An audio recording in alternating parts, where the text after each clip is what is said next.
Salut à tous, aujourd'hui je vais utiliser le testeur LinkIQ de la marque Fluke qui va me permettre de valider le fonctionnement et les performances d'un câble réseau de type droit.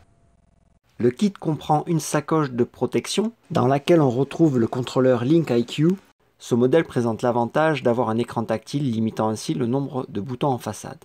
On retrouve également une alimentation secteur avec un adaptateur USB de type C nécessaire pour la recharge de l'appareil. Le port USB sur le testeur se trouve sur le côté gauche. Il servira, comme je viens de le dire, à la recharge, mais également pour le transfert des données. Sont présents aussi un cordon de test RJ45 mâle-mâle, dont la longueur sera déterminée tout à l'heure, ainsi qu'un coupleur RJ45 RJ11 femelle-femelle, et enfin un module d'identification à distance repéré 1, que je vais utiliser lors du test. Dans un premier temps, j'allume l'appareil avec le bouton vert marche arrêt, afin de pouvoir tester le fonctionnement et les performances du câble réseau bleu.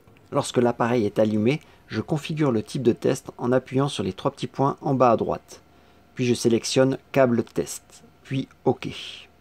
Pour contrôler un cordon réseau, vu que le testeur LinkIQ n'est équipé que d'un seul port RJ45, je dois connecter le module de localisation numéro 1 au coupleur RJ45. Il ne me reste plus qu'à relier cet ensemble au contrôleur grâce au câble réseau à tester. Les raccordements sont terminés.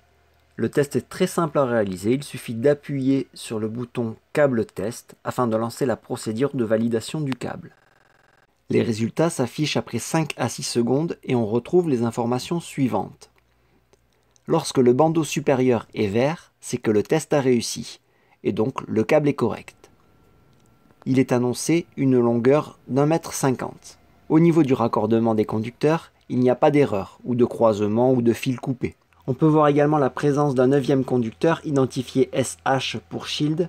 Il assure la protection du câble réseau contre les perturbations électromagnétiques générées par les courants forts. Enfin, tout en bas, on peut lire la performance atteinte par le câble et sa bande passante maximale.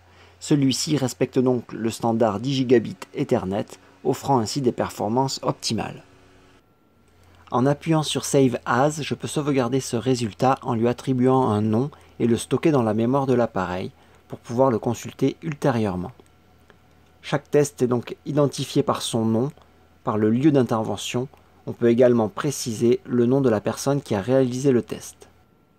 L'appareil peut stocker dans sa mémoire un total de 1000 mesures. À l'aide de l'adaptateur USB type A d'un côté et C de l'autre fourni, il est possible d'exporter tous ces résultats sur ordinateur en utilisant l'application LinkWare. La présentation du testeur LinkIQ de Fluke Network est terminée. Je vous dis à bientôt pour une prochaine vidéo.